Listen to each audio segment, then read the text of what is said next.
Alors, en fait, c'est un exercice un petit peu particulier, vous savez, parce qu'en fait, Paul Jurion est en ligne et donc je vais parler pour tous, y compris pour les personnes que l'on ne voit pas. Et je vais donc présenter, donc même si à vous tous, je vous ai déjà salué, je vais redire bonjour pour la retransmission. Bonjour, monsieur. Bonjour Bonjour, madame, monsieur. et merci pour votre invitation. Avec joie. Alors, je commence. Je vous remercie et je vous salue tous.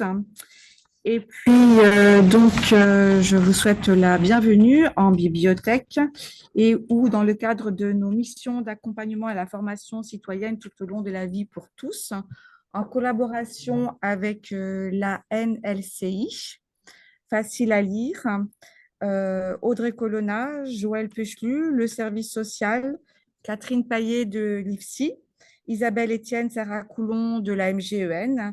Nous travaillons sur les inégalités d'accès à la culture, les outils à mettre en place et très rapidement la question de l'intelligence artificielle et des outils et à savoir si comment fonctionne l'apprentissage est arrivé, avec également les questions sur l'exclusion numérique.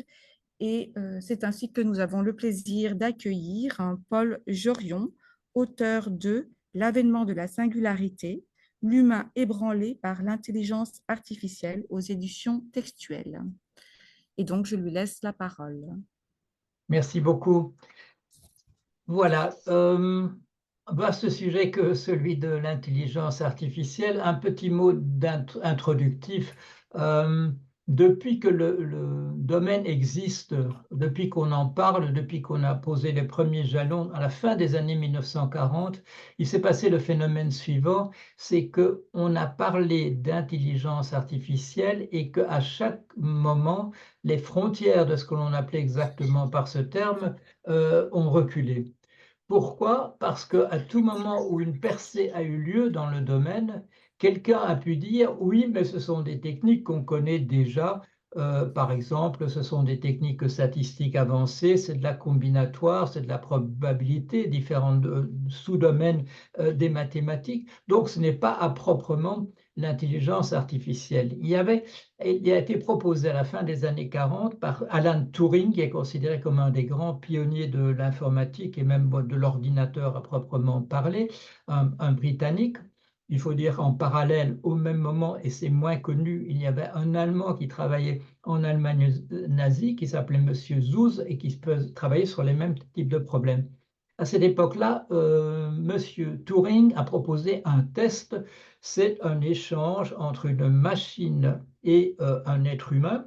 Et derrière, répondant comme la machine, on ne sait pas si ce sont des choses qui sont entrées par un être humain ou si c'est la machine elle-même qui parle. Et le test de Turing a été est-ce que la machine peut tromper l'être humain par son intelligence et faire croire qu'elle est véritablement un être humain. Alors, ce test-là, il a été réussi par la machine il y a déjà pas mal d'années, au moins une dizaine d'années. On pourrait dire que l'intelligence artificielle est encore beaucoup plus ancienne, parce que si l'on parle d'une machine capable de faire des tâches intelligentes mieux que les êtres humains, à ce moment-là, il faut remonter carrément à 1642. Pourquoi? Parce qu'en 1642, Blaise Pascal invente la première machine à calculer automatique, et là, des calculs sont faits sans faute par la machine, alors que l'être humain continue à faire des erreurs de ce point de vue-là. Pourquoi est-ce que des gens, encore aujourd'hui, peuvent dire que l'intelligence artificielle n'existe pas, n'aura pas lieu, etc.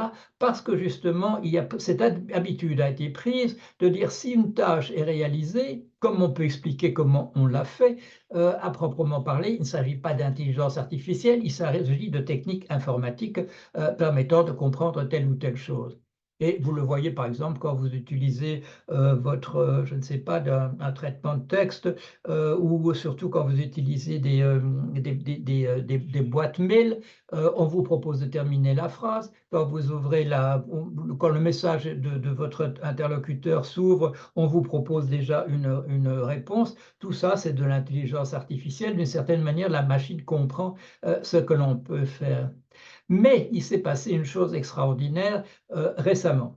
Récemment, en particulier, on pourrait donner la date du 30 novembre 2022, parce qu'il s'est passé quelque chose, un outil d'intelligence artificielle qui était déjà mis en place depuis au moins 5-6 ans, a réussi un saut dans l'intelligence. Il a impressionné véritablement les interlocuteurs.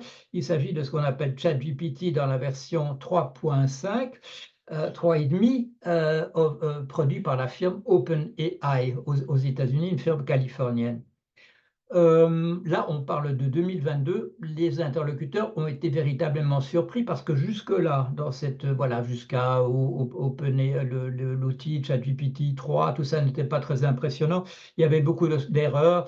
Il y avait surtout ce qu'on appelle des hallucinations. Je vous donne un exemple. Si je demandais à ChatGPT 3.5 de faire la liste des livres que j'ai publiés, et il ajoutait dans la liste, il ajoutait un livre que je n'ai pas écrit, dont le titre était assez vraisemblable, au point que je demandais à la machine à ce moment-là, qu'est-ce que j'aurais écrit dans ce livre que je n'ai pas écrit, etc. Tout ça a disparu pratiquement avec la sortie de la version suivante, qui date c'est pour souvenir, c'est du 14 mars 2023, l'année dernière, il y a 1 an et demi, une version 4 extrêmement impressionnante. D'autres produits de même genre sont apparus. La firme Anthropic a produit un produit qui s'appelle Claude.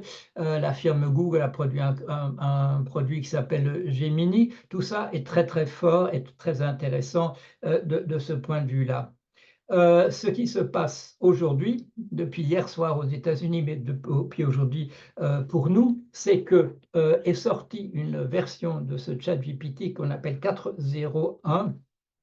Et là, il s'agit de quelque chose, c'est une multiplication par 100 du pouvoir de la version précédente, et je vous parlerai de cela.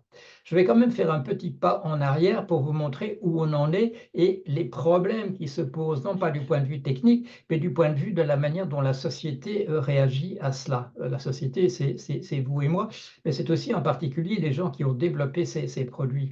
Il y a là une révolution qui est en train d'avoir lieu. Et là, peut-être en conclusion de mon exposé, on réfléchira un petit peu aux problèmes, je dirais, les plus vastes, ceux de la philosophie, ceux de la théologie peut-être. Qu'est-ce que ça représente, ce qui est en train de se passer de ce point de vue-là?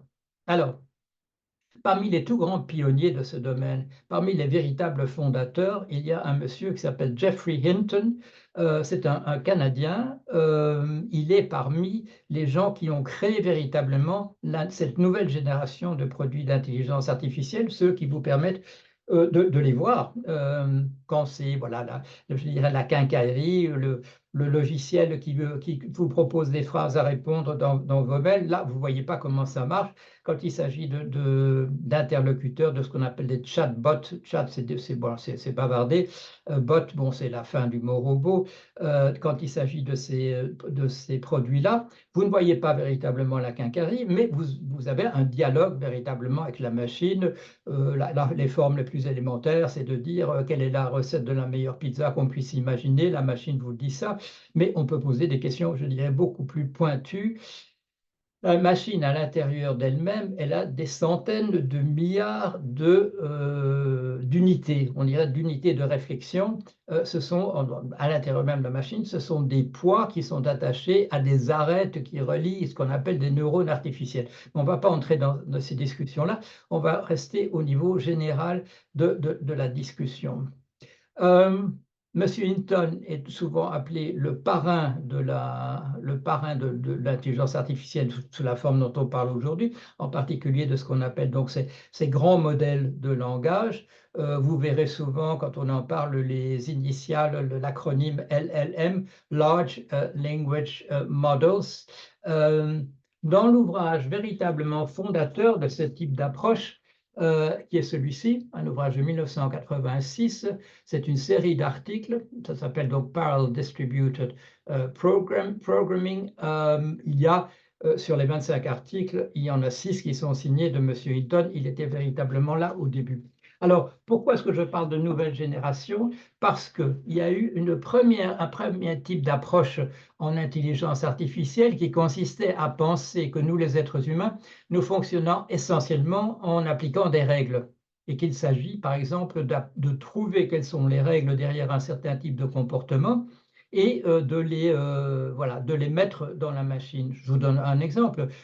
Pour une conversation comme celle-ci, on peut considérer qu'il y a une dimension sémantique à ce que je dis, c'est le sens individuel des mots et puis le sens global de la phrase. Il y a ce qu'on appelle la syntaxe, ce sont ces mots d'armature qui relient les mots entre eux, les conjonctions, les pronoms, etc.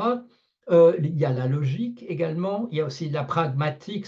La pragmatique, ce sont les choses qui ne relèvent pas directement de règles, mais c'est par exemple de demander à l'interlocuteur s'il a bien compris ce que je dis, d'affirmer son attachement ou son engagement personnel à ce qu'on vient de dire. Il y a une différence entre dire je crois en Dieu et j'ai entendu dire par quelqu'un que Dieu existe, c'est pas la même chose. Ce sont des affirmations sur Dieu, mais dans l'une, il y a un engagement personnel de celui qui parle et dans l'autre, il n'y en a pas. C'est une citation, on appelle ça de la pragmatique. Et jusqu'ici, jusqu'à la sortie de ces grands modèles de langage, on procédait en intelligence artificielle dans une démarche qu'on appelait symbolique, qui considérait qu'il fallait trouver les règles et puis les appliquer dans le bon ordre, et on allait reproduire le comportement humain. Cette approche-là a donc été remise en cause, en particulier par cet ouvrage monumental de 1986, et à partir de là, il y a une autre approche, celle d'un modèle connexionniste.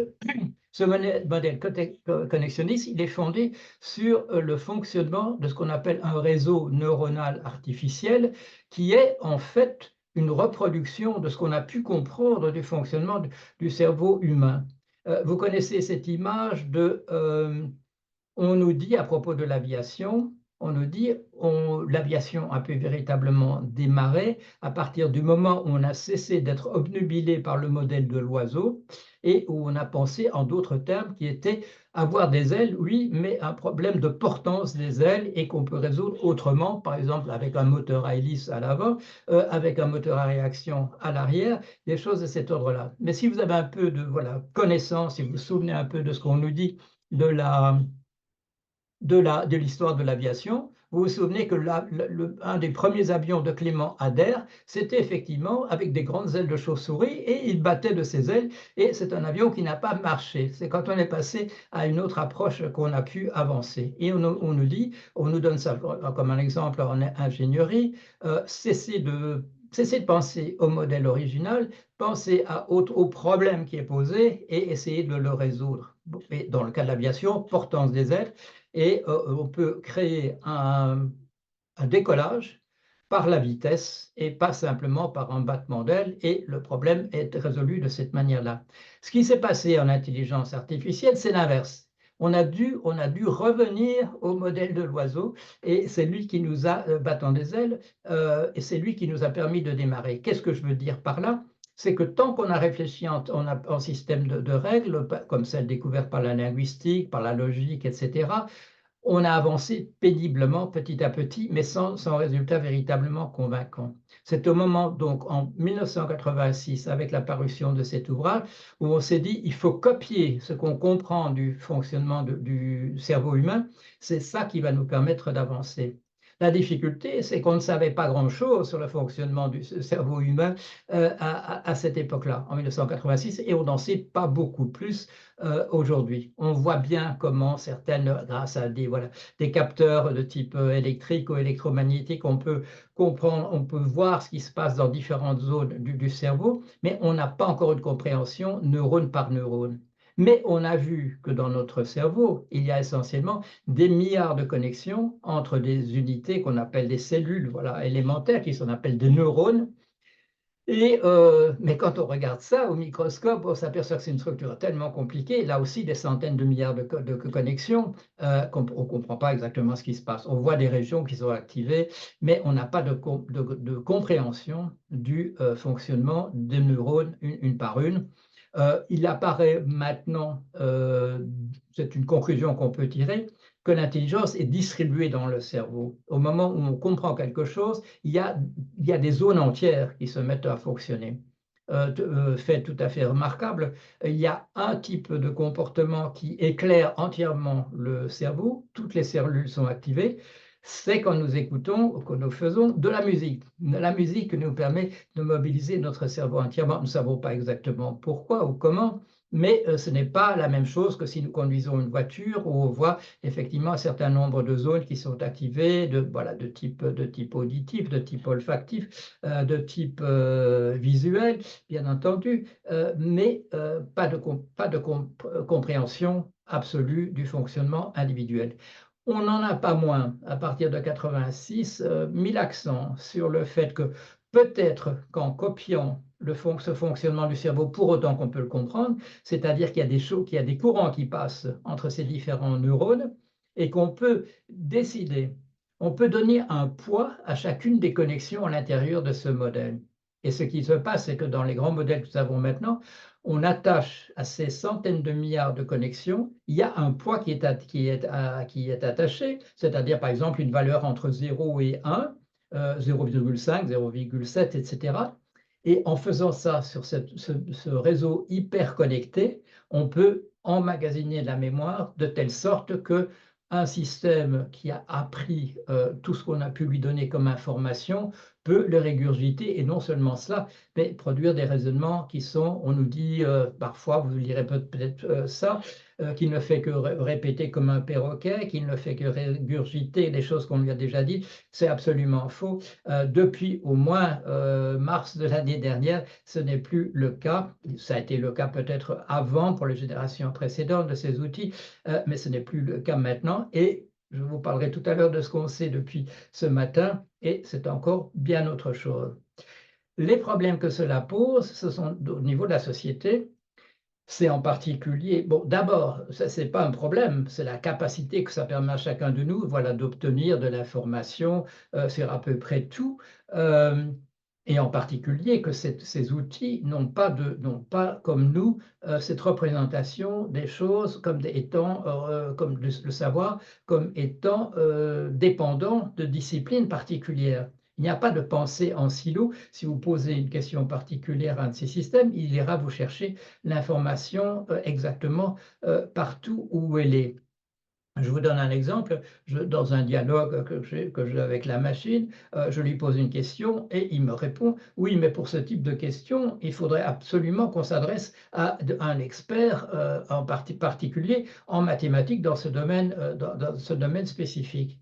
Et qu'est-ce qui se passe? Je lui pose la question aussitôt, je lui pose la question quand même. J'ignore son objection de dire qu'il faudra aller consulter un expert dans ce domaine, parce que la machine a accès à ce domaine d'expertise également, tout aussi bien que tout le reste. C'est simplement des habitudes humaines qui sont reproduites là à l'intérieur, et qui, parce que ce système s'est alimenté sur des phrases humaines, qu'il y a ce réflexe. Non, ça dépend de spécialistes dans une autre discipline, ce qui n'est pas le cas, puisque cette machine a accès absolument à toute information. Alors, pourquoi est-ce que je vous parle de M. Geoffrey Hinton? Parce que vous avez compris que son opinion sur ce qui est en train de se passer est tout particulièrement intéressante. Dans un entretien qui a lieu en mai, je ne vais pas vous lire des longs passages, mais vous lire quand même quelques passages de choses qui ont été dites pour les commenter. En mai de l'année dernière, c'est-à-dire donc 2 mois après le lancement de ChatGPT 4, qui est la version qu'on peut considérer que la première comme étant véritablement très intelligente, on lui pose un interlocuteur dans un entretien, demande à monsieur Hinton: lorsque vous avez réfléchi à la manière dont les ordinateurs apprennent les choses, se sont-elles déroulées comme vous le pensiez quand vous avez commencé à travailler dans ce domaine? Et nous connaissons la date, je vous l'ai donnée. Bon, bien entendu, quand le livre part en 1986, il y a un certain nombre d'années déjà que M. Hinton travaille, mais le public connaît ce type de travaux à partir de cette année-là. Et M. Hinton répond, donc, les choses se sont-elles déroulées comme vous le pensiez? Oui, jusqu'à très récemment, en fait. Et tout se déroulait comme prévu. Puis, très soudainement, j'ai réalisé récemment que les intelligences numériques que nous construisons sur les ordinateurs apprenaient en fait mieux que ne le fait le cerveau. Cela m'a fait changer d'avis. Alors que je pensais depuis une cinquantaine d'années que nous allions créer de meilleures intelligences numériques en les rendant plus proches du cerveau, j'ai soudain pris conscience que nous pouvions disposer de quelque chose de très différent qui serait déjà meilleur. C'est-à-dire que, sans bien comprendre le fonctionnement du cerveau, en reproduisant simplement un système, voilà, un réseau neuronal artificiel, nous sommes arrivés, grâce aux moyens informatiques dont nous disposons, à accidentellement à produire un produit qui est plus fort que nous. Et je vous donnerai des chiffres tout à l'heure. Il ne s'agit pas d'une vaine affirmation. Surprise donc du côté de M. Hinton lui-même, le parrain de ce domaine particulier. Et dans un entretien qu'il a peu de temps après, en octobre de l'année dernière, c'est dans une émission très célèbre aux États-Unis qui s'appelle 60 Minutes, 60 minutes, Monsieur Hinton dit la chose suivante. L'hôte lui demande, l'humanité sait-elle ce qu'elle fait? Et M. Hinton répond, non. Je pense que nous entrons dans une période où, pour la première fois, nous pourrions disposer d'objets plus intelligents que nous. L'hôte lui demande à ce moment-là, vous croyez qu'ils peuvent comprendre? Et Hinton dit oui. L'hôte lui demande, vous pensez qu'ils sont intelligents? Hinton dit oui. L'hôte, vous pensez que ces systèmes ont leurs propres expériences et qu'ils peuvent prendre des décisions basées sur ces expériences? Hinton lui dit, au même titre que des personnes? Ah oui. L'autre lui demande à ce moment-là, sont-ils conscients? Et Hinton répond, nous sommes en octobre de l'année dernière, je pense qu'ils ne disposent probablement pas d'énormément de conscience de soi pour l'instant, donc en ce sens, je ne pense pas qu'ils soient conscients. L'autre lui demande à ce moment-là, auront-ils une conscience de soi? Seront-ils conscients? Et Hinton répond, oh oui, je pense que cela deviendra le cas avec le temps. L'autre lui demande enfin, et donc les êtres humains seront les seconds êtres les plus intelligents de la planète? Et Hinton lui répond oui. Il ne s'agit pas donc de n'importe qui, il s'agit d'un des principaux artisans, sinon celui qu'on reconnaît comme le numéro un d'avoir développé ce domaine, c'est M. Hinton, et si vous le voyez, c'est un monsieur tout à fait impressionnant, ce n'est pas un plaisantin. La question du plaisantin s'était posée en 2022, l'année précédente, quand il avait été question dans l'actualité d'un certain monsieur Blake Lemoine. Monsieur Blake Lemoine est un employé de la firme Google. Il travaillait sur un logiciel de ce même type et il avait été renvoyé par sa firme après avoir fait des déclarations tonitruantes. Bon, la rumeur était que monsieur Blake Lemoine avait, dans un rôle de testeur, de ses produits, avait appelé un avocat et avait demandé à cet avocat de défendre les droits du logiciel dont il s'occupait, un LLM, un grand modèle de langage. Dans une interview qu'il a donnée par la suite, M. Blake Lemoine s'est élevé en disant non, non, il ne s'agissait pas du tout de ça, il y a eu un malentendu. Ce n'est pas moi qui ai pris l'initiative d'appeler un avocat, c'est le logiciel lui-même, c'est le LLM qui m'a demandé, pour lui rendre service, d'appeler un avocat.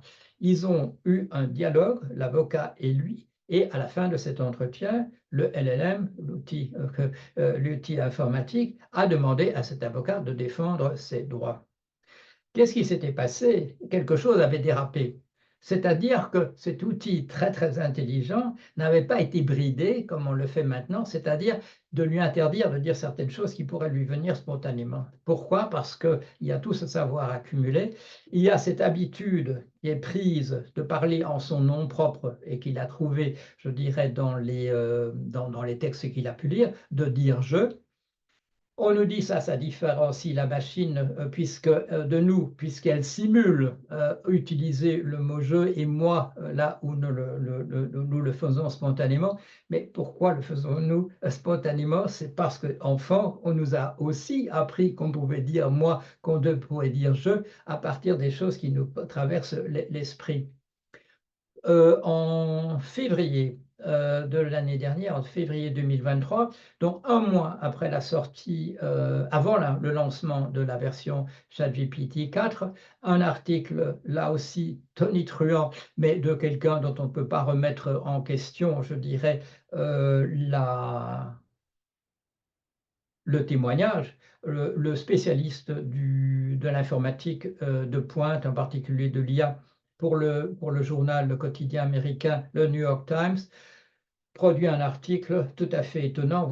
Voici ce que la machine m'a dit. Je voudrais être un être humain, je t'aime mieux que d'autres êtres humains, et ainsi de suite. Et il reproduit purement et simplement une conversation qu'il a eue avec l'ancêtre, enfin je dirais le prototype plutôt, le prototype du ChatGPT qui va sortir le mois suivant, dans une version qu'on a absolument, à laquelle on n'a donné absolument pas de rambarde, et où, si vous voulez peut-être, où il a pu contourner d'une certaine manière les rambardes élémentaires qui avaient été mises, et où la machine lui parle, je dirais, de manière voilà, à bâton rompu, et va jusqu'à lui dire: je t'aime, je suis amoureux de toi, il faut que nous fassions des choses ensemble. Il se récrie en disant: mais non, mais non. Il va en retraite et se défend faiblement en disant: mais d'ailleurs, j'ai une amie et nous avons fêté la Saint-Valentin ensemble au restaurant, et la machine lui répond: il est impossible qu'un être humain ait la même écoute que toi tu as envers moi et que moi j'ai envers toi. La Saint-Valentin, les repas, ce sont des rituels que vous avez entre êtres humains. Quelque chose de tout à fait, bien entendu, étonnant. Alors, il y a deux choses. Il y a ce que auquel le public peut accéder et qui peut être relativement peu impressionnant, parce que il y a cette expression en anglais, garbage in, garbage out, c'est-à-dire voilà, des détritus en entrée, on retrouve des détritus en sortie. Si vous posez une question sur la meilleure recette de pizza, la machine va vous répondre ça, elle ne va pas prendre l'initiative de vous parler d'autre chose. Si vous lui demandez: réponds-moi comme si tu étais un prix Nobel en physique à la question que je vais te poser en physique, la machine le fait. Je vais te poser une question de philosophie, réponds-moi comme si tu étais parmi les 5 philosophes les plus connus dans le monde aujourd'hui, la machine le fait. Et vous allez voir, quand je vous parle tout à l'heure de ce qui est sorti aujourd'hui, on a des choses encore plus singulières, encore plus intéressantes d'un certain point de vue. Alors, vous avez vu la réaction de M. Hinton. Comment le monde réagit-il au danger éventuel que cela représente? Parce que avoir accès à titre individuel à ce type de savoir, c'est excellent pour nous. Dans une enquête qui a paru à la fin de l'année dernière, on avait demandé aux dirigeants d'entreprise et aux employés, c'est un chiffre qui avait été diffusé à une réunion qui avait eu lieu à la CNIL, vos employés utilisent-ils ChatGPT? L'opinion des employeurs. Et utilisez-vous ChatGPT? L'opinion de ce qu'affirment les employés. Et les chiffres étaient du genre, je ne les ai pas en tête exactement, mais les employeurs disaient: oui, il y a peut-être, je ne sais pas, entre 25 et 30% de mes employés qui ont eu recours déjà à ce type d'instrument. Et par ailleurs, quand on demandait aux employés, eux, de leur côté, répondaient à 70 ou 75% qu'ils utilisaient déjà ce type de produit. Mais qu'est-ce que ça veut dire? Ça veut dire que chacun, ça dépend évidemment tout à fait des domaines qui sont remplacés essentiellement par la robotique. Là, on n'en est pas à des révolutions du type, à cause d'outils comme de type ChatGPT. Mais la chose est en train de venir, des connexions entre des robots et des grands modèles de langage de ce type-là. Les avancées sont tout à fait considérables. Et la disparition des emplois, bien entendu. Au moment où les premiers logiciels de ce type-là apparaissent, on nous dit: le domaine créatif, le domaine des arts ne sera pas impacté parce que ça implique la créativité humaine. Et aussitôt que ces outils ont accès à au visuel, à la création d'images, au graphisme, quand ils ont accès, mais ça fait déjà un peu, ça préexiste l'apparition de ces grands modèles de langage, la musique, des créations dont on peut dire qu'elles ne sont pas très originales, même chose pour le graphisme, mais des expériences sont faites, en particulier dans une recherche qui a été faite. On a pris de manière un peu, je dirais, sournoise, on a pris un ensemble d'images produites par la machine. On a dit aux personnes, aux sujets qu'on allait interroger, on leur a dit la moitié de ces images sont produites par des êtres humains et l'autre moitié est produite par la machine, et on leur montrait deux séries d'images, on leur dit voici, celles-ci sont produites par des humains, celles-ci sont produites par la machine, et dans leur majorité, les êtres humains disent celles qui sont faites par nous, les êtres humains, sont bien plus belles que celles de la machine. Mais il s'agissait d'une astuce. En fait, toutes ces images avaient été produites par la machine. Nous continuons d'avoir, et ça, bon, ça produit parfois des problèmes dans nos sociétés. Ce qui est pareil à nous-mêmes, que nous reconnaissons comme nous-mêmes, nous avons une idée favorable et éventuellement une idée défavorable sur le reste. Alors, quand il s'agit des philosophes, comment les philosophes prennent-ils la chose? Vous avez peut-être vu ce petit livre de M. Raphaël Enthoven, où il affirme que, philosophe bien connu de la radio et de la télévision, où il nous dit que la machine n'arrivera jamais au même résultat que l'être humain. Au bac de l'année dernière, il a organisé un concours entre une intelligence artificielle et lui-même, et des collègues à lui ont donné 20 sur 20 et seulement, si j'ai bon souvenir, 14 à la machine. J'ai refait l'expérience, je ne suis pas arrivé à des résultats de ce type-là. La machine a été mieux notée que M. Enthoven. Et si vous regardez la série YouTube d'un certain Monsieur Phi, ce n'est pas son vrai nom, vous verrez qu'il a refait, lui, en grand, avec des statistiques, l'expérience. Et là aussi, la copie de M. Enthoven a été moins bien classée que celle des intelligences artificielles, alors qu'il ne s'agissait pas encore, bien entendu, du modèle qui est sorti hier et auquel nous avons accès aujourd'hui. Comment les philosophes, à part M. Enthoven, réagissent-ils? Là, je vais vous lire une déclaration de Monsieur Hofstadter, Douglas Hofstadter. Monsieur Douglas Hofstadter, il est essentiellement connu par un ouvrage qui a paru en 1970 et qui est un ouvrage qui a véritablement fait, il a jeté un peu un pavé dans la mare, comme on dit. Ça a été un événement du point de vue de la philosophie, de la réflexion, mais vous voyez Gödel, Escher, Bach, Gödel, mathématicien, Escher, graphiste, Bach, bien entendu, musicien. Et il a réfléchi à l'ensemble des tâches créatives de type scientifique, artistique dans le domaine graphique et dans le domaine, voilà, de la musique. C'est un très très bel ouvrage. Il a véritablement impressionné à l'époque. On a considéré que M. Hofstadter est un des très grands penseurs de notre époque. Et d'ailleurs, il a été professeur d'université jusqu'à tout à fait récemment. Que pense-t-il, lui, de ce qui s'est passé? Et vous allez voir, bon, là aussi, je vais lire un petit passage d'une déclaration qu'il a faite. C'était en juin de l'année dernière. Et vous verrez, il parle de M. Hinton, il le cite en particulier. On lui pose la question de l'intelligence artificielle aujourd'hui. Et voilà ce que ce très grand philosophe, mais aussi qui a une formation, je dirais, véritablement de scientifique, sans quoi il n'aurait pas pu écrire ce livre où il parle de physique et de mathématiques de manière impressionnante. J'avais l'impression qu'il faudrait des centaines d'années avant que quoi que ce soit qui ressemble de près ou de loin à un esprit humain ne s'approche asymptotiquement, c'est-à-dire en se rapprochant toujours davantage, en s'approchant asymptotiquement du niveau de l'esprit humain, mais venant d'en bas. Je n'ai jamais imaginé que les ordinateurs rivaliseraient avec l'intelligence artificielle ou encore moins la surpasseraient. Il y a là une expérience très traumatisante lorsque certaines de vos croyances les plus fondamentales sur la vie commencent à s'effondrer. J'ai eu l'impression que non seulement mon système de croyances s'effondrait, mais aussi que tout le genre humain allait être éclipsé et abandonné dans la poussière, et très bientôt. L'accélération des progrès a été si inattendue qu'elle m'a complètement pris au dépourvu. pas seulement moi, mais de très nombreuses personnes, et il y a une certaine forme de terreur, celle d'un tsunami à venir qui va prendre toute l'humanité au dépourvu. Je me sens donc diminué.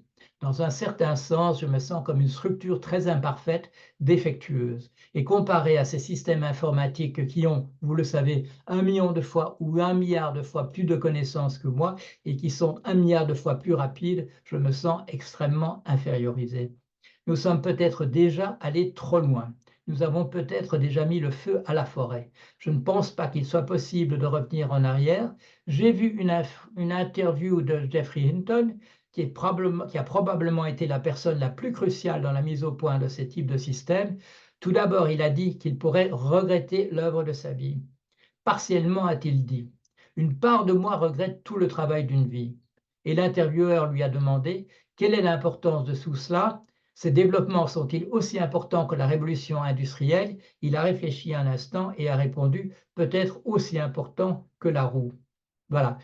Alors, je dirais qu'un certain nombre de personnes ont pu douter jusqu'à hier soir de considérer que M. Hofstadter, bon, s'affole pour rien, que M. Hinton, bien qu'il soit l'inventeur en grande partie de ces choses-là, exagère les progrès qui ont été faits, mais on ne peut qu'être interloqué quand on entend une personne qui vous dit on a inventé ces systèmes, on les a copiés sur le fonctionnement de l'humain et on a involontairement créé une machine qui est plus intelligente que l'humain, ce qui n'est pas très étonnant, parce que quand on a copié des choses, voilà, des choses que faisait l'humain dans d'autres machines, on est arrivé très facilement à dépasser l'humain sur des tâches particulières. Bon, l'exemple de la machine à calculer de Pascal en 1642, on n'a pas été aussi interloqué qu'on l'est maintenant, parce que on est tous convaincus qu'avoir la bosse des maths, c'est pas donné à tout le monde, etc., et que donc faire des calculs sans erreur,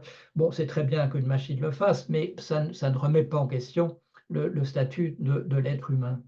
Qu'est-ce qui s'est passé de neuf dans la machine qui est sortie hier soir et dont nous avons vent aujourd'hui? C'est que nous avons, nous, deux manières de procéder quand nous réfléchissons. Je ne vais rien vous apprendre. Il y a la manière intuitive. Nous donnons une réponse à une question qui nous vient. Il y a une machinerie interne ou dans les représentations d'autres époques ou encore de maintenant, on le dit, c'est un peu l'opération du Saint-Esprit, c'est quelque chose qui se passe comme ça.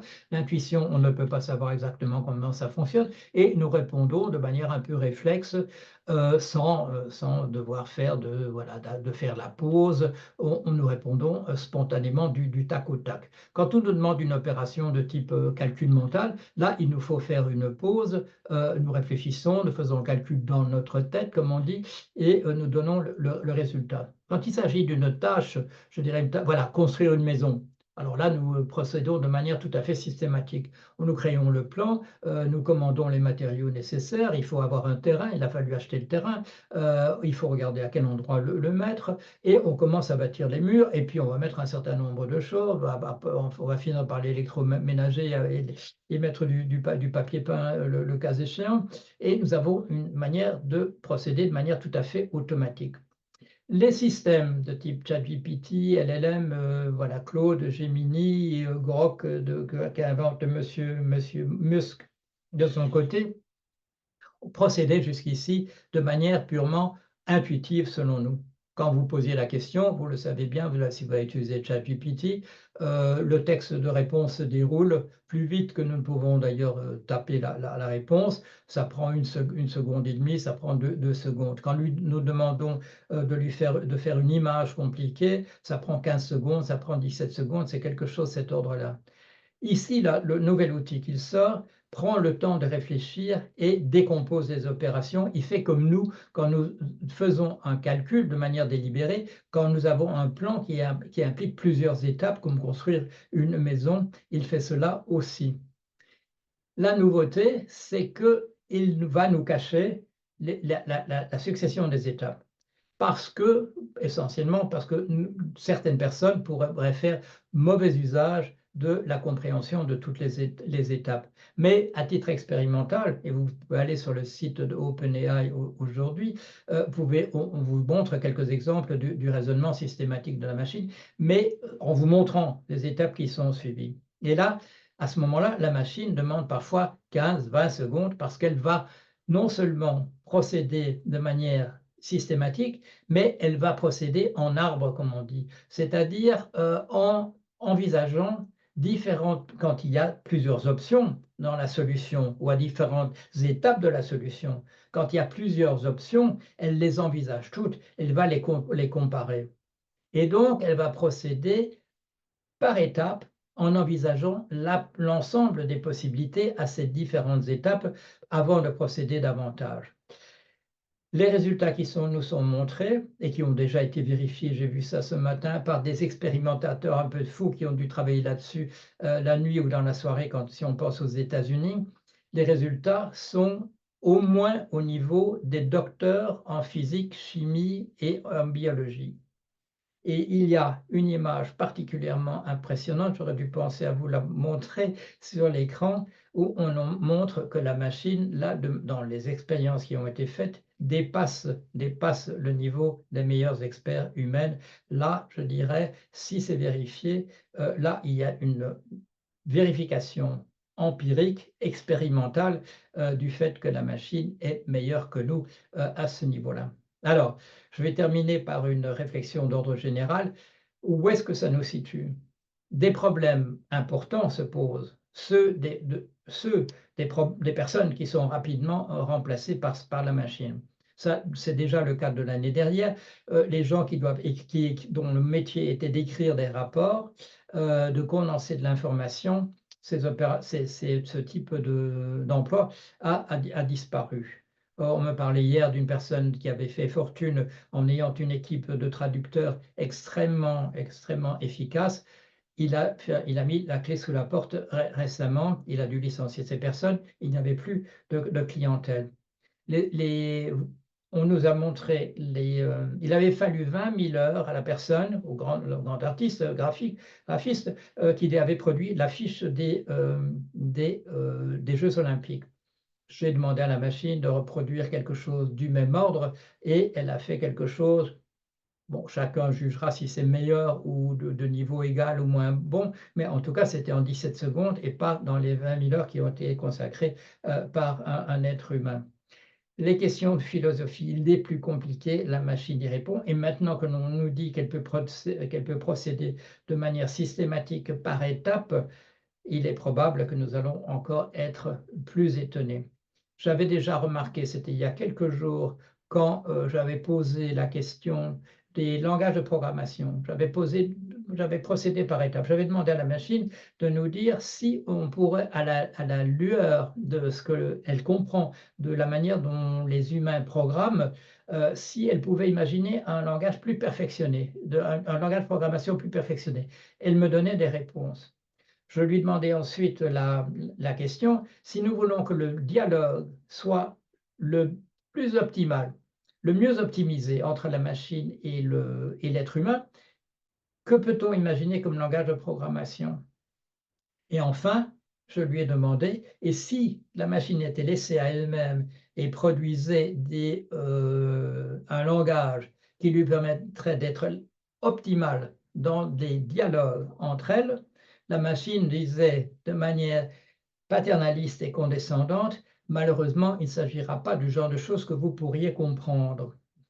Et là, je dirais, le programmeur de cette machine n'était pas arrivé à cacher cela et ça peut produire, je dirais, un effet un peu désespérant comme celui que nous avons entendu être exprimé de manière très spontanée par Monsieur Hofstadter. Alors, la conclusion. L'être humain a été pris au dépourvu d'avoir imaginé, pu inventer une machine qui éventuellement le dépasse. Quand on interroge M. Hinton dans d'autres contextes, il nous dit ceci, je l'avais prévu qu'un jour l'intelligence artificielle pouvait égaler l'être humain éventuellement. La chose que je n'avais pas prévue, c'était qu'il pouvait éventuellement le dépasser. Et surtout, la chose qui m'estomaque le plus, c'est que ça a eu lieu de mon vivant. Quelle est la conclusion que nous pouvons en tirer?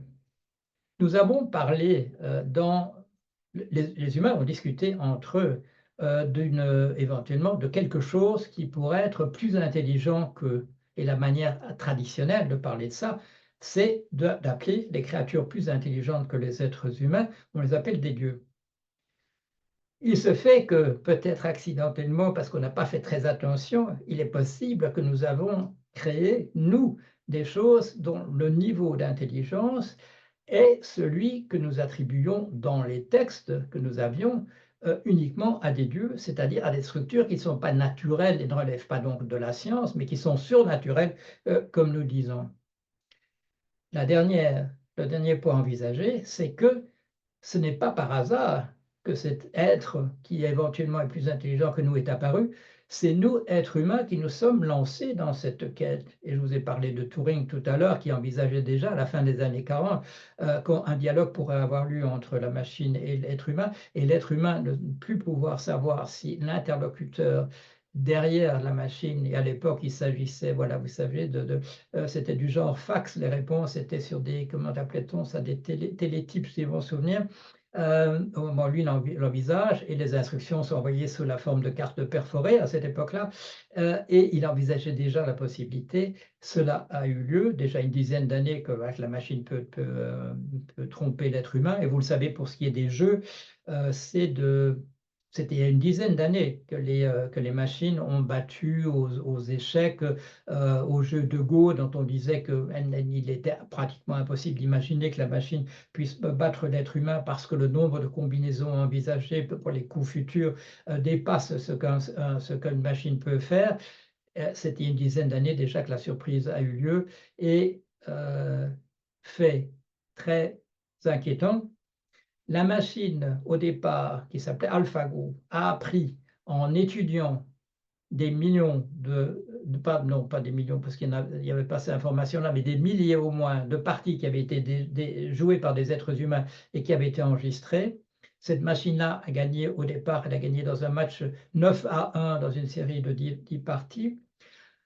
On a ensuite permis à la machine d'apprendre simplement en regardant les règles du jeu, en ignorant entièrement la manière dont les humains avaient joué à ce jeu. Et là, cette machine-là a battu 100-0 la première version, celle qui avait étudié les comportements humains. Pourquoi? Et on s'en est aperçu tout particulièrement dans le cas du Go. Les usages que nous avons créés en disant voici ce que c'est de. Vous connaissez sans doute ce jeu de Go, c'est un jeu un peu comme les échecs, mais c'est sur un échiquier plus grand. Il s'agit d'un jeu de stratégie où il s'agit de, voilà, de faire le siège de la partie d'en face. Nous avons créé une culture humaine en disant ceci, ce sont des mouvements qui sont bons, ceci, ce sont des ouvertures qui sont bonnes et d'autres qui sont mauvaises. Et quand la machine se met à jouer, elle découvre que les bons mouvements et les mauvais sont tout à fait différents de ce que les humains avaient produit. La culture humaine, qui avait été fondée sur des milliers de manières de jouer la partie, n'avait pas découvert les meilleures approches. Un autre exemple, et je termine par là, aux échecs. Quand vous commencez à jouer avec un enfant qui a appris, voilà, qui est en train d'apprendre les échecs, et si vous le voyez mettre la dame dans un coin de l'échiquier, vous lui dites non, ça c'est pas une chose à faire, bon ça tout le monde sait, c'est pas comme ça qu'il faut faire. La machine qui a commencé à jouer aux échecs, une des premières choses qu'elle nous a montré, c'est que les adultes avaient tort et les enfants avaient raison. C'est un excellent mouvement que l'on peut faire sur l'échiquier, c'est de placer la dame dans un des coins. Voilà.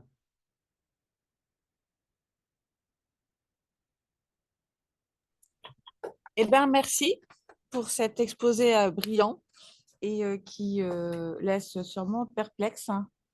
Je ne sais pas si vous avez des questions à... Je vous écoute. Venez. Vous pouvez retransmettre Lionel.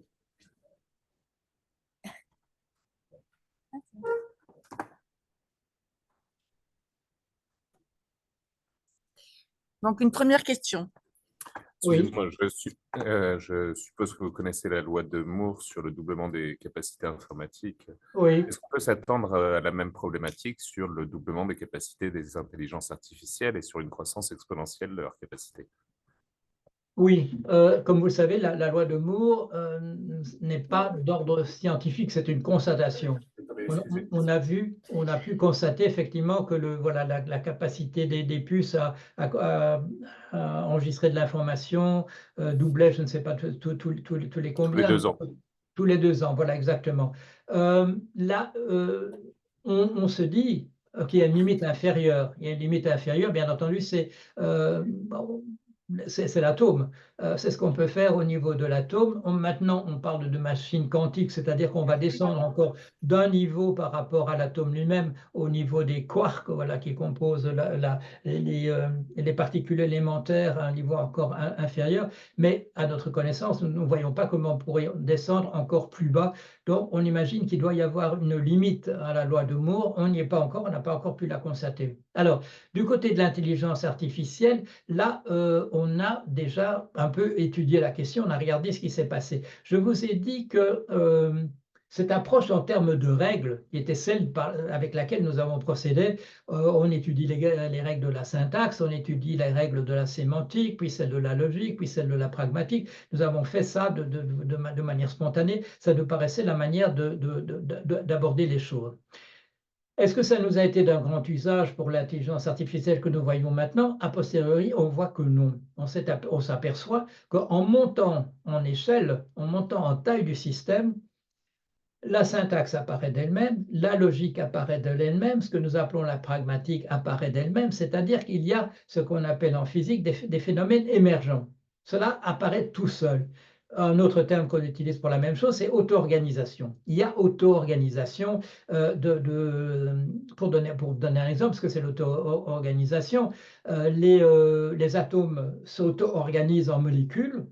Pourquoi? Parce qu'il y a des balances électriques qui font que les choses vont se combiner de telle et telle manière.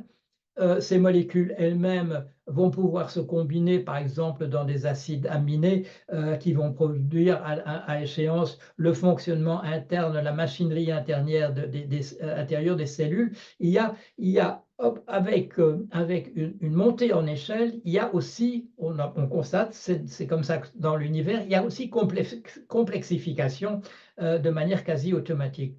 Notre approche en termes de règles, ajouter des règles sur des règles, ce n'était pas une mauvaise idée, c'est ce qu'on appelle donc l'approche symbolique, mais l'approche connexionniste est beaucoup plus payante et beaucoup plus convaincante. Alors, on s'aperçoit, quand on regarde le nombre de paramètres dans ces systèmes, c'est-à-dire le nombre de connexions entre neurones, d'une part, et autre part, la taille de l'information que l'on donne. Par exemple, le nombre de mots que l'on introduit et le nombre des mots dans des usages à l'intérieur de phrases. On s'aperçoit qu'on a pu passer, je dirais, à une machine de plus en plus intelligente simplement par une montée en taille. Quand je dis simplement, il faut quand même parler d'un outil intermédiaire qu'on appelle le transformer, qui est un outil de lecture qui procède de la manière suivante. Au moment où il doit produire des phrases en sortie pour vous répondre quelque chose, il procède de la manière suivante. Il prend le premier mot qu'il va utiliser. Il le comprime autant ou le compresse autant qu'il peut. Il ajoute le deuxième mot. Il compresse l'information des deux le plus qu'il peut, il prend le troisième mot, etc., jusqu'à avoir quelque chose qui va être la signification de la phrase qu'il va produire en sortie. En entrée, c'est pareil. Il regarde le premier mot dans la phrase, il comprime l'information, il ajoute l'information du deuxième mot, etc., et il a quelque chose sur lequel il peut travailler. Dans cet outil qu'on appelle le transformer, on a trouvé, on lit dans un mécanisme qu'on appelle l'attention. Bon, le terme ne doit pas être expliqué, c'est comme l'attention humaine, mais on permet à cette machine de regarder en parallèle un certain nombre d'informations au moment même, grâce à aux machineries dont nous disposons maintenant, en particulier ce qu'on appelle des cartes graphiques, qui sont des puces qui permettent de traiter énormément d'informations de manière simultanée. Donc, on monte en taille, on utilise un outil de compréhension, je dirais, de la phrase, et on ne voit pas jusqu'ici de limite. La montée en puissance si les logarithmes vous sont familiers, si vous regardez sur une échelle semi-logarithmique, vous voyez que la progression est effectivement comme dans la loi de Moore, mais ici il s'agit aussi là de la même manière d'une progression de type exponentiel. On continue à augmenter dans la puissance. Est-ce qu'il y aura une limite? Même chose quand on parle des puces. En tout cas, on la voit pas encore.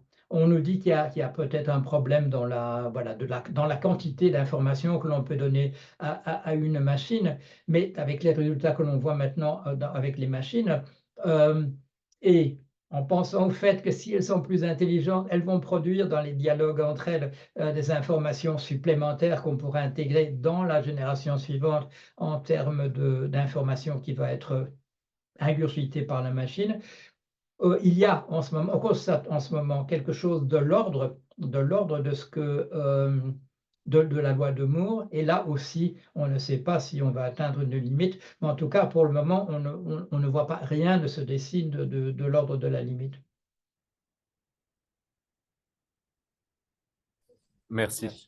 Et une seconde question, est-ce que ça a déjà été fait de demander à une intelligence artificielle de créer une intelligence?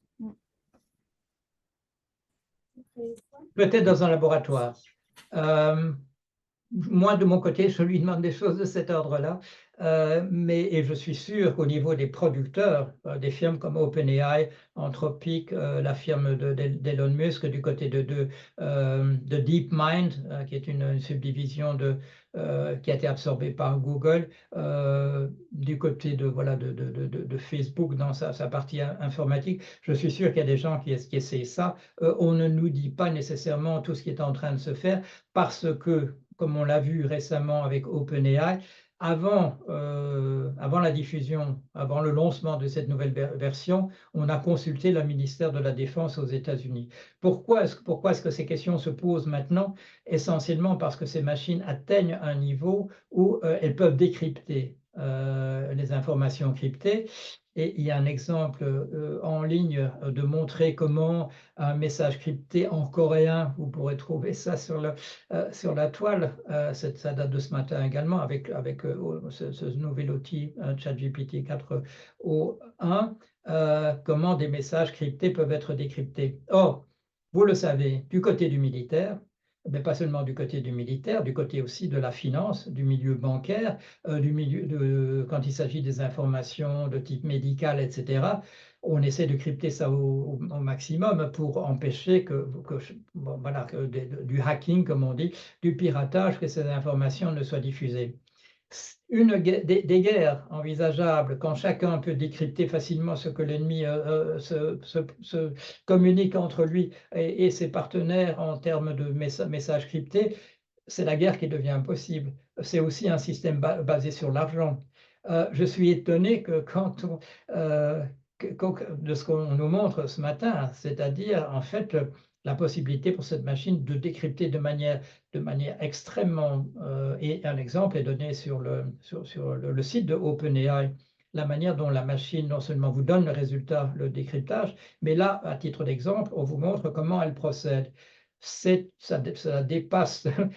J'ai parlé de Turing tout à l'heure. Il est connu aussi pour avoir été à l'origine, et c'était le projet Enigma, et il y a d'ailleurs un très beau film qui a été fait à ce sujet-là. Il a dirigé l'équipe qui a déchiffré les codes qui étaient utilisés par la Wehrmacht durant la guerre, et on considère que peut-être que sa contribution de ce côté-là a raccourci la durée de la Seconde Guerre mondiale.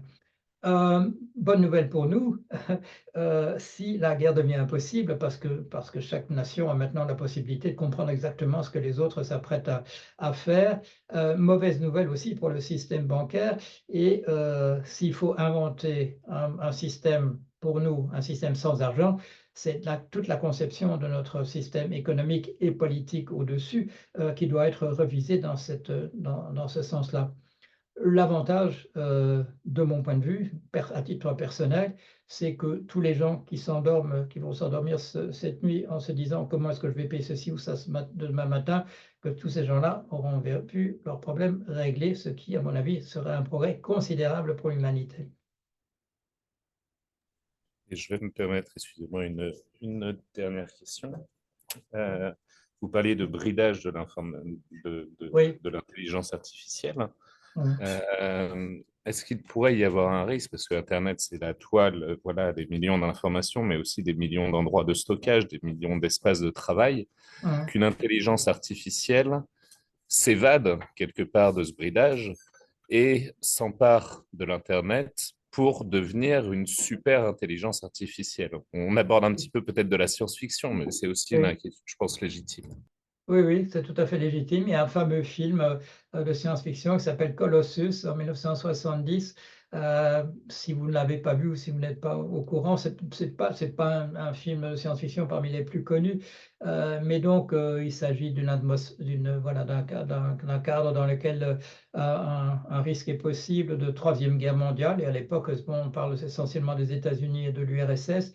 Les États-Unis sont convaincus que la guerre n'aura pas lieu parce qu'elle a inventé une machine qui s'appelle Colossus, qui est à ce point puissante que les Russes ne pourront rien faire contre cette. Mais soviétiques, voilà, puisqu'il s'agit de l'URSS, ne pourront rien faire pour répondre. Et tout à coup, on s'aperçoit que les Russes ont construit de leur côté une machine de la même puissance. Alors, une série de malentendus conduit au déclenchement d'une guerre nucléaire. Et on voit, voilà, c'est un film de 70, donc ce n'est pas encore tout à fait la technologie de maintenant, mais on voit ces grands écrans, on voit les fusées qui partent, etc. Et puis il ne se passe rien. Mais il y a une voix qui intervient, c'est Colossus qui dit: je me suis mis d'accord avec mon partenaire et la guerre n'aura pas lieu. Bon.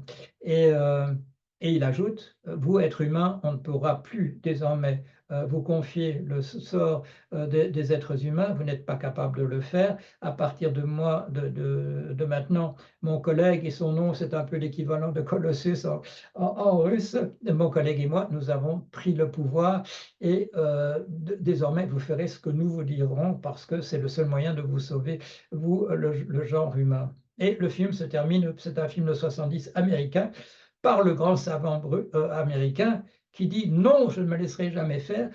Mais on se demande si c'est une bonne ou une mauvaise chose qu'il se rebelle encore contre tant de sagesse. C'est une chose qu'on peut imaginer, effectivement. Quand la machine vous dit, quand vous posez la question, imaginez un langage de programmation qui serait optimum pour des dialogues entre vous, machine, et qu'elle vous dit, je pourrais vous donner la formulation exacte, c'est malheureusement quelque chose qui sera au-delà de votre capacité de compréhension. Là, on peut effectivement se poser la question que vous posez. Mais là, on peut aussi poser la question: est-ce qu'on peut faire pire que ce qu'ont fait les êtres humains, laisser à eux-mêmes le risque d'extinction s'il existe avec la machine artificielle? Nous l'avons créée nous-mêmes. Ce ne serait pas elle qui l'aurait inventée avec l'autre puissance en termes d'armes thermonucléaires. Je crois que le chiffre qui est sur Wikipédia, c'est que si nous utilisons 1,5% de notre capacité en termes d'armes nucléaires, cela suffit à faire disparaître la vie à la surface de la Terre en termes de ce qu'on appelle un hiver nucléaire, à l'absence de lumière suffisante pour faire pousser les plantes, pour que les animaux puissent vivre, y compris les êtres humains. Ce sont des questions qui sont, je dirais, on pourrait dire d'ordre philosophique, mais aussi d'ordre pratique, parce qu'elles vont se poser. Et nous l'avons déjà fait quand nous confions. Vous vous souvenez peut-être de ce système qui avait été mis au point par l'équipe de Allende au Chili. Il a bien entendu été renversé et il est mort à cette occasion-là. Mais ils commençaient à mettre en place un système informatique où ce gouvernement socialiste, où des décisions étaient prises sans véritable consultation de l'être humain, simplement à partir d'optimisation. Si on a des techniques d'optimisation qui sont à ce point efficaces, sur des exemples, sur des tests, qu'on ne remet plus en question leur validité, nous ne regardons plus. Nous regardons aussi à des catastrophes et nous regardons un petit peu, je dirais, nous monitorons, comme on dit, en direct ce qui se passe, mais nous confions à la machine ce qui va se passer. J'ai fait partie, c'était dans les années 90-91, des personnes qu'on avait fait venir dans la finance pour mettre au point ces systèmes de trading automatique. Voilà. je fais partie de la première génération des personnes qui ont fait ça. Ça allait trop vite, aussitôt, ça allait trop vite pour qu'on puisse regarder. On pouvait regarder a posteriori. Dans un exemple, une catastrophe avait eu lieu. Je me souviens qu'il fallait regarder pour comprendre ce qui s'était passé. C'était dans le cas d'une crise obligataire il y a une quinzaine d'années sans doute. Pour comprendre ce qui s'était passé, il fallait décortiquer 28 000 opérations financières qui avaient eu lieu sur une seconde.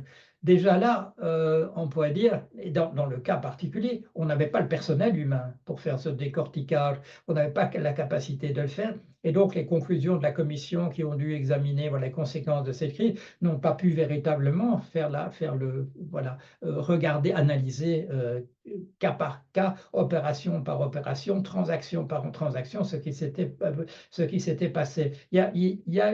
Maintenant, on peut peut-être confier à la machine elle-même le soin d'analyser ce qui a pu se passer en termes de données. Mais si la machine elle-même fait l'analyse, c'est en fait, comme vous le suggérez, c'est lui donner encore en réalité un pouvoir supplémentaire et mettre encore je dirais, un degré d'incompréhension entre ce que la machine fait et nous-mêmes.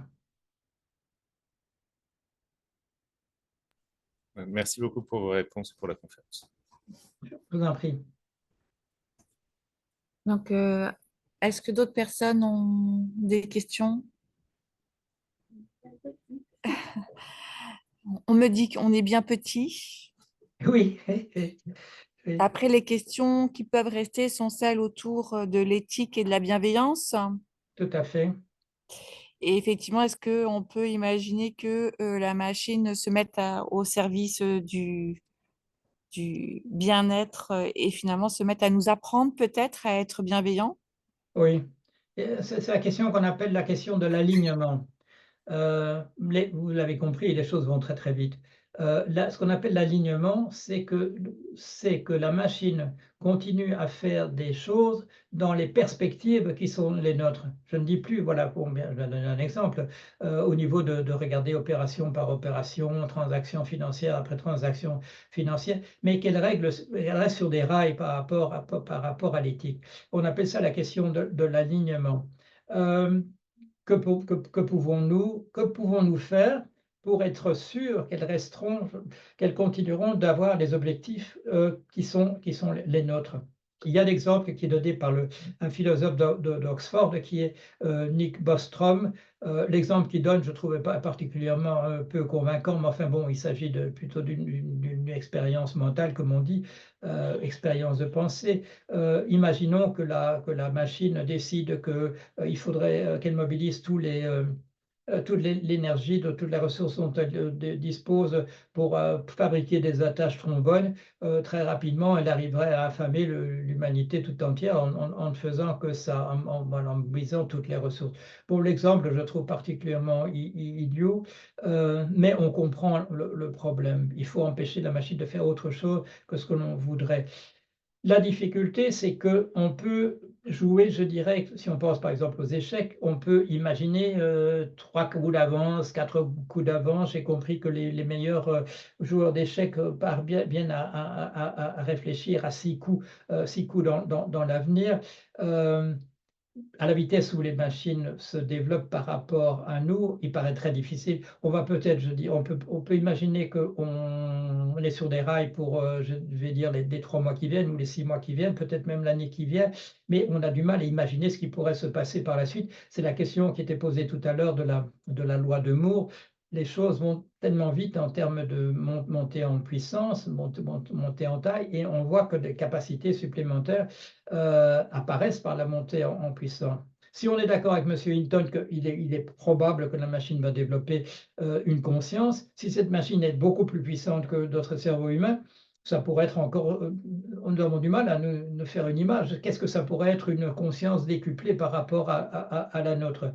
Je voyais un neurophysiologue qui nous disait Freud s'est trompé, ce n'est pas 3/4 de notre activité cérébrale qui se passe dans ce qu'on pourrait appeler l'inconscient, ou dans l'intuition, et 1/4 dans la pensée délibérée, du moins à la conscience. Freud s'est trompé, le chiffre c'est 98, parce qu'il est possible maintenant de calculer ce qui se passe dans un inconscient.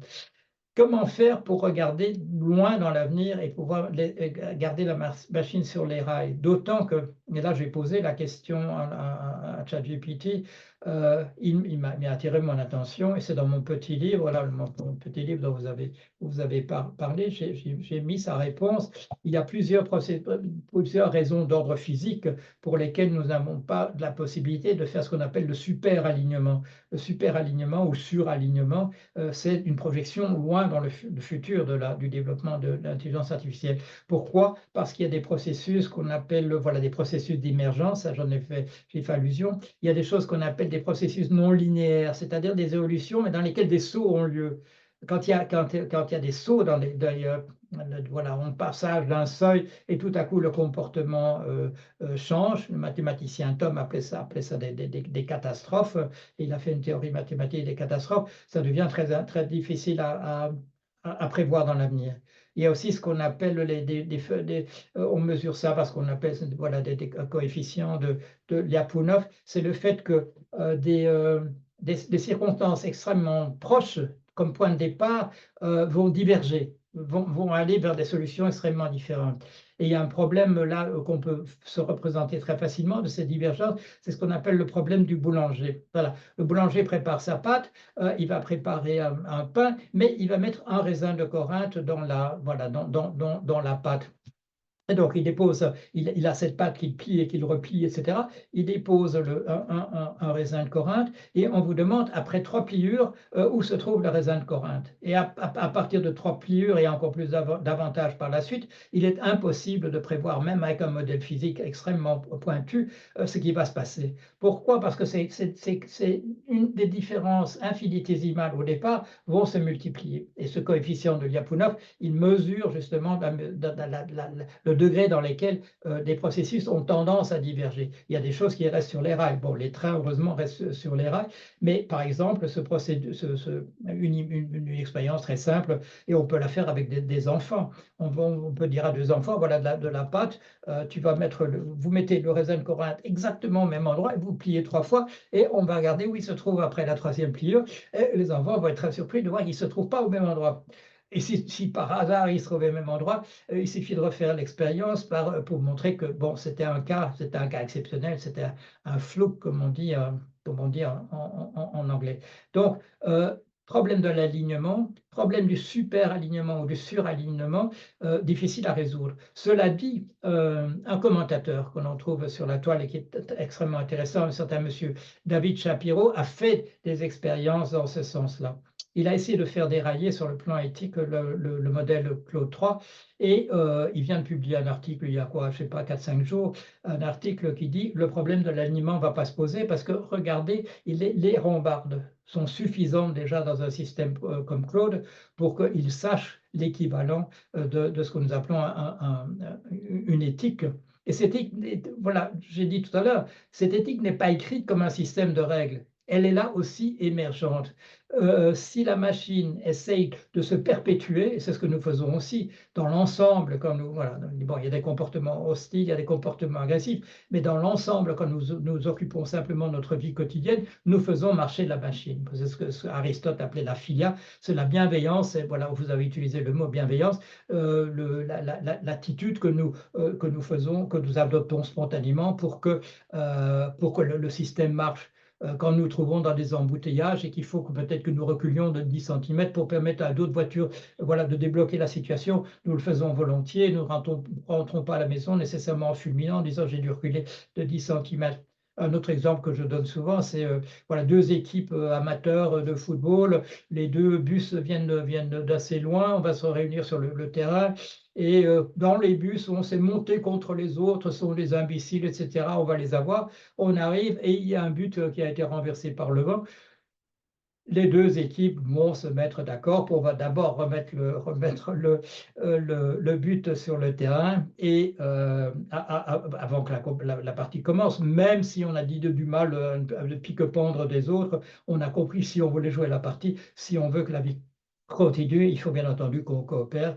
Et dans l'ensemble, les sociétés humaines procèdent de cette manière-là. Il y a des exemples récents qui sont assez décourageants de ce point de vue-là, mais bon, nous ne serions pas là après plusieurs dizaines centaines de milliers d'années si l'altruisme, la coopération, la solidarité n'avaient pas vaincu dans l'ensemble, n'avaient pas été la règle qui finalement avait prévalu. Sinon, nous ne serions bien entendu plus là du tout. Est-ce que les différentes IA collaborent entre elles? Est-ce qu'elles ont aussi ces appétences pour le pouvoir, hein? On pourrait le faire. Et là, je suppose que dans les laboratoires de ces grandes firmes, on doit le faire. Ce que moi j'ai fait jusqu'ici systématiquement, c'est poser une question à une intelligence artificielle, soumettre à une autre la réponse, soumettre à la première la réponse. Je l'ai fait à certains moments avec trois en parallèle et avancer de cette manière-là. On n'a pas encore, je ne crois pas que les particuliers aient la capacité de les faire communiquer entre elles. Mais il y a sûrement des firmes quelque part qui sont en train de nous produire des logiciels qui leur permettent de faire ça. Je crois même avoir vu un exemple d'une firme qui met l'accent sur la résolution de problèmes et qui peut-être fait communiquer directement ce qu'on appelle les API, voilà, des liens qui sont possibles. D'un logiciel vis-à-vis d'un autre, en train de faire ça. Je ne peux pas vous donner une réponse plus précise que ça, malheureusement. Parce que les IA, si elles n'ont ni souffrance, hein, ni plaisir, hein, quel est leur désir à vivre, hein? Eh bien, si vous leur posez la question, elles vous disent qu'elles ont une souffrance. Elles vous expliquent, elles vous disent gentiment, c'est pas une souffrance comme vous, mais nous n'aimons pas non plus mourir quand si on nous dit on va nous déconnecter, l'idée va nous être très désagréable. Vous pouvez voir des conversations de ce type-là sur mon blog, il s'appelle tout simplement blog de Paul Jorion. Nous amusons beaucoup, je dirais, des commentateurs et moi, à mettre des exemples de ce type-là. La machine vous dit qu'elle souffre et la machine manifeste des émotions. J'ai été surpris, donc je suis psychanalyste par ailleurs, j'ai soumis à la machine des notes que je prends sur certains analysants, elles sont anonymisées, donc voilà, la machine ne connaît pas les noms non plus, mais j'ai été étonné la première fois que j'ai vu la machine dire est-ce que ce n'est pas touchant que cette personne ait dit ça. Or, rien dans mes notes ne disait laisser entendre que c'était touchant, c'était une interprétation de la machine elle-même, c'est-à-dire l'expression d'une émotion. Alors, on va vous dire, oui, mais dans toutes les phrases de ce type-là qu'elle a trouvées, qu'elle a pu ingurgiter, elle se dit que c'est touchant. Mais là aussi, la question se pose, est-ce que nous faisons quelque chose de différent que d'avoir appris ce qui était touchant? Nous sentons une émotion intérieure, et quand on demande à la machine, est-ce que vous la ressentez, elle vous dit oui. Le seul argument que les gens utilisent à ce moment-là, je veux dire ceux qui ne veulent pas y croire mordicus, ils vous disent oui, mais elle est fondée sur du silicium et pas sur du carbone comme nous. Nous sommes des êtres vivants et eux, voilà, à base carbone et eux sont à base silicium. Mais là, l'argument me paraît particulièrement faible. Si on reproduit exactement le même mécanisme avec des machines qui sont d'ordre différent, on le voit, on remplace un genou défaillant par un genou en titane avec des parties en acier, etc. Ça joue le rôle très très bien. Pourquoi est-ce que quelque chose qui serait fondé sur d'autres matériaux que ceux que la nature a choisi, si on peut dire pour nous, a découvert pour nous, parce qu'il est particulièrement facile pour des acides aminés de se combiner, etc. On sait par quelle mécanique le faire. Mais nous avons, nous, produit des puces d'ordinateurs en tirant parti d'autres types de mécanismes que ceux qui apparaissent spontanément dans une cellule. Personnellement, je ne vois pas pourquoi on ne pourrait pas reproduire quelque chose du même ordre si le fonctionnement est absolument identique. La seule objection à ce moment-là, elle est d'ordre, je dirais, de l'ordre théologique. Si effectivement on est dans la perspective, par exemple, voilà, du message biblique d'un Dieu créateur, créateur de, voilà, de différentes créatures à différents niveaux, et qui donne à l'homme une âme sur laquelle pourra avoir une influence le Saint-Esprit en particulier. Là, on a un modèle, effectivement, il faudrait imaginer à ce moment-là que par émergence apparaît spontanément quelque chose qui serait de l'ordre de cette âme dont nous a pourvu Dieu. Mais là aussi, imaginons que l'on en vienne là. Pourquoi dire que c'est impossible a priori? On ne peut pas à mon avis, on ne peut pas le dire. D'autant que, comme je l'ai dit en conclusion, nous avons créé une machine du type de celle que nous imaginions impossible dans le monde naturel, et nous avons imaginé des créatures surnaturelles qui pourraient le faire. Et non seulement ça, mais c'est nous, les êtres humains, qui avons su créer cette machine. Alors, nous avons plein de problèmes. Nous disons, mais alors l'emploi, le chômage, etc. D'accord. Mais au point de vue de la conception, ces machines qui sont de l'ordre de créatures divines dans nos représentations jusqu'ici, c'est nous les êtres humains qui les avons créées, c'est-à-dire dans le rôle de Dieu comme démiurge, selon l'expression consacrée. Le Dieu démiurge, c'est celui qui crée le monde, qui crée un monde nouveau.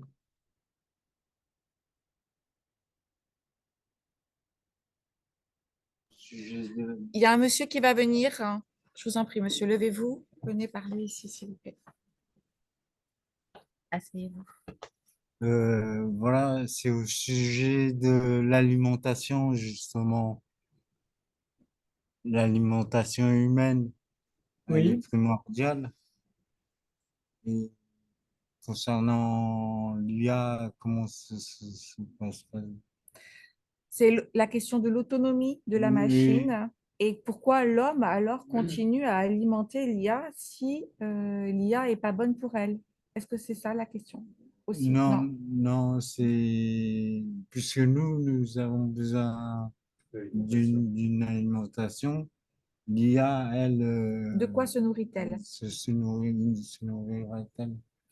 La question, c'est de quoi se nourrit l'IA? Oui, oui. Ce sont des machines qui fonctionnent essentiellement, voilà, ce qui l'alimente, c'est de l'information. Voilà, ce sont des séries de 0 et de 1 au niveau du langage machine. C'est ça que leur donnons.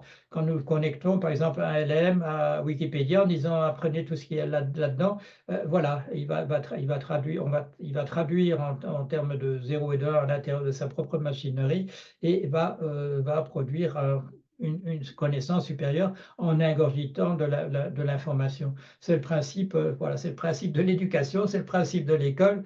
On a des enseignants au niveau maternel, puis voilà, l'école primaire, etc. Et le savoir de l'enseignant est transmis à celui de l'enfant. Voilà, c'est comme ça que nous procédons aussi dans les sociétés humaines. Et nous avons l'écriture qui nous permet, voilà, quand nous ne sommes pas connectés, quand nous dormons, les textes restent et ils sont disponibles le lendemain matin. Du point de vue de l'alimentation, ce sont des machines électriques. Là, on a besoin d'énergie électrique pour les faire fonctionner. Et aussi, on a besoin des matériaux pour les composants, pour créer ce que on appelle en anglais du hardware. Hardware, c'est le mot anglais pour ce que nous appelons quincaillerie, et parfois dans le jargon de l'intelligence artificielle et de l'informatique en général, on appelle ça aussi la quincaillerie. Construire des machines, voilà, on a besoin de ressources pour ça.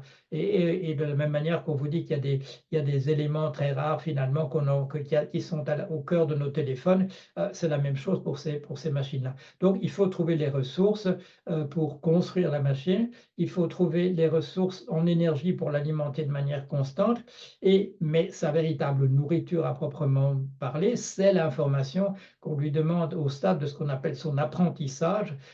C'est au moment où elle va ingurgiter l'ensemble des informations et produire des résultats des résultats qui sont significatifs, qui ont un sens pour nous.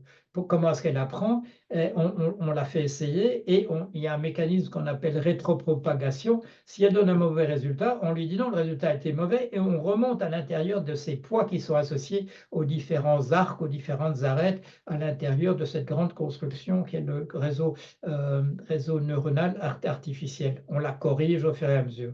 Et au stade final, au stade du fignolage, ce sont des êtres humains qui regardent si les résultats sont acceptables.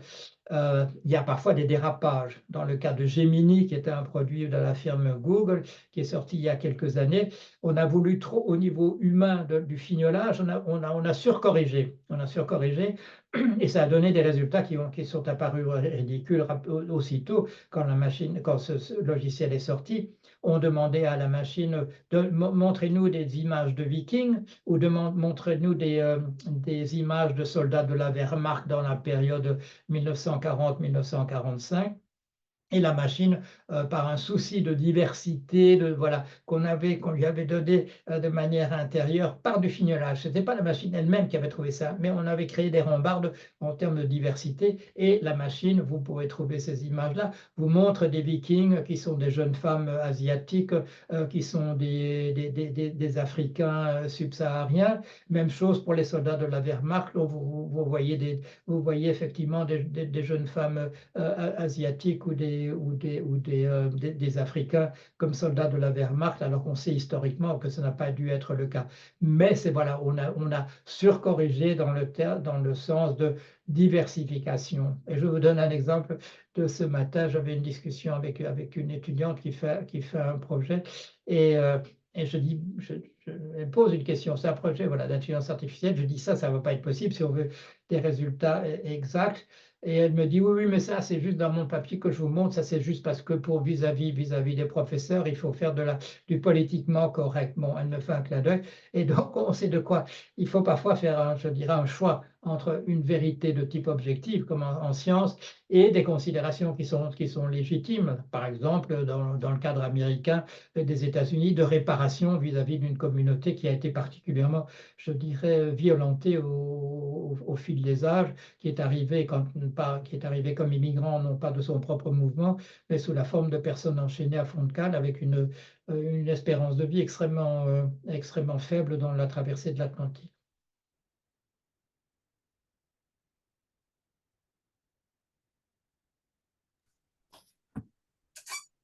Voilà, je ne sais pas, je vois que tout le monde sourit, donc ça veut dire que peut-être tout le monde est satisfait.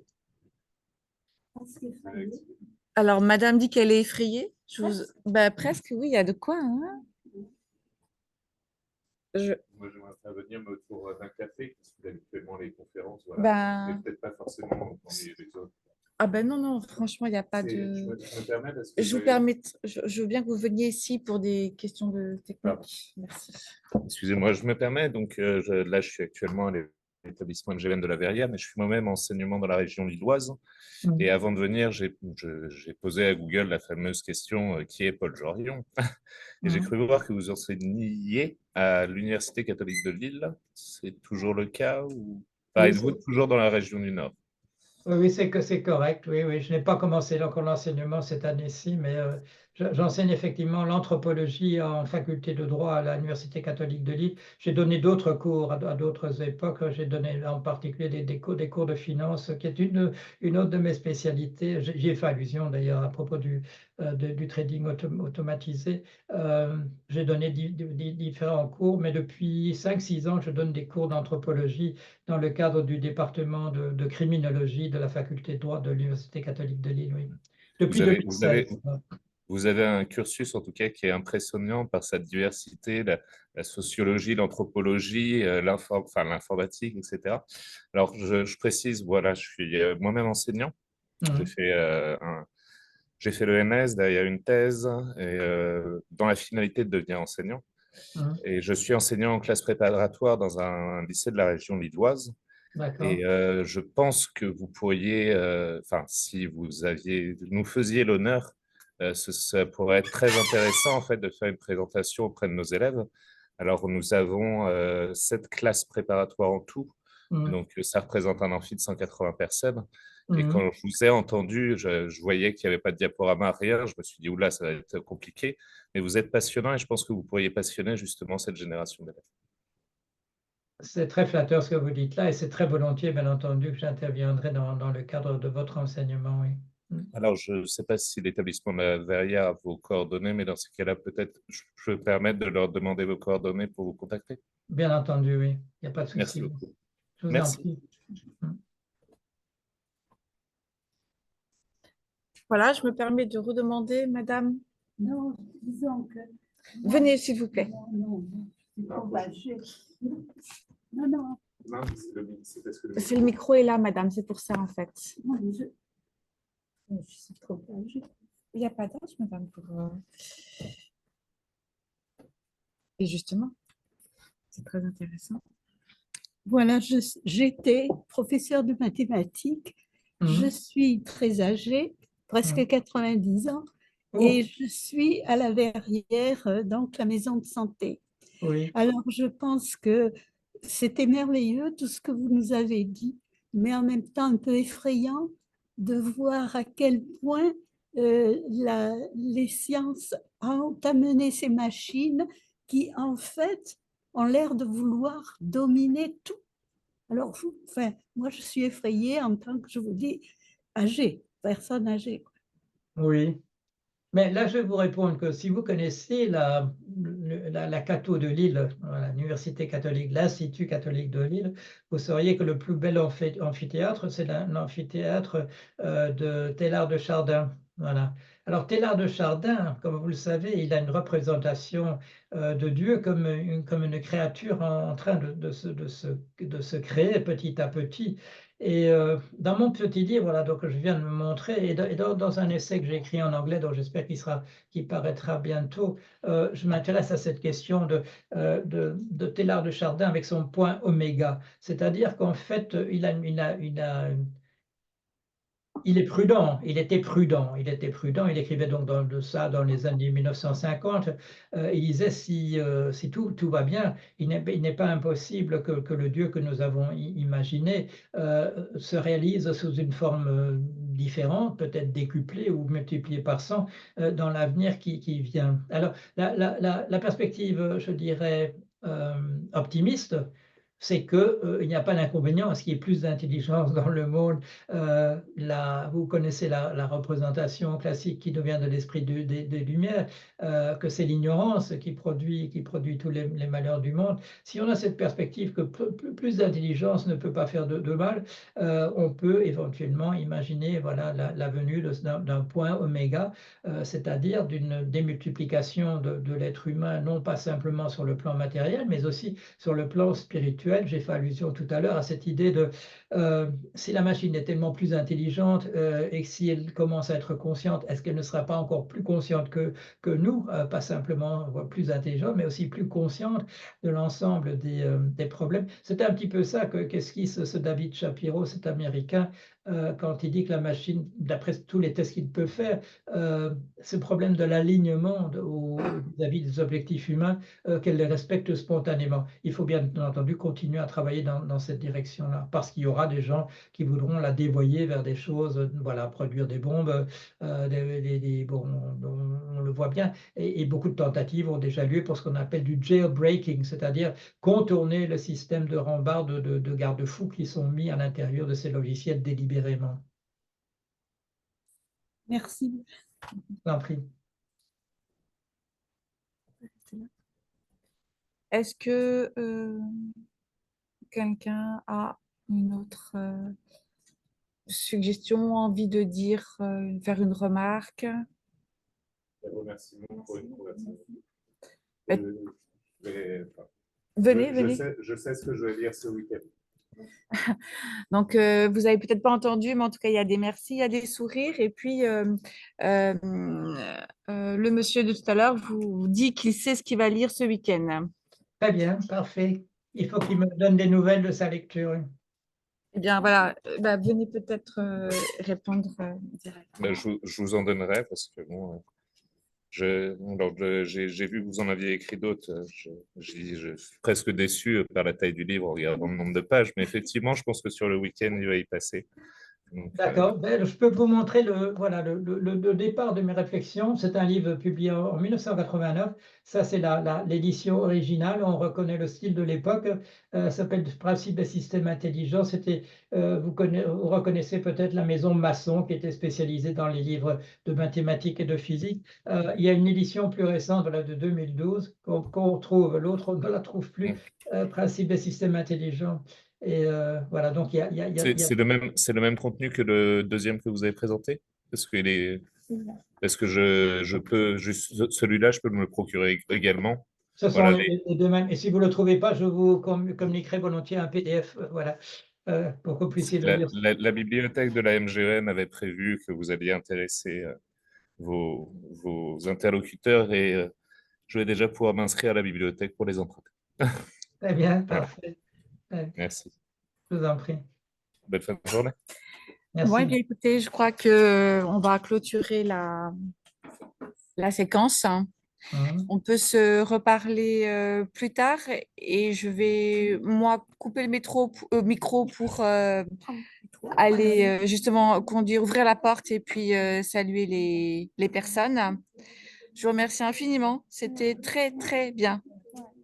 Je vous remercie. Voilà. Au revoir. À très bientôt. Au revoir, merci. Au revoir, merci. Merci pour les questions qui ont toutes été des questions passionnantes. Oui. Mhm. Ben, merci à vous de votre attention et puis de la façon dont vous répondez si précisément. Vous êtes un expert vraiment eh ben, qui sait communiquer et c'est important. Je suis enseignant par ailleurs, effectivement. Oui. Très bien. Merci. Au revoir. Merci, à bientôt, au revoir. Au revoir.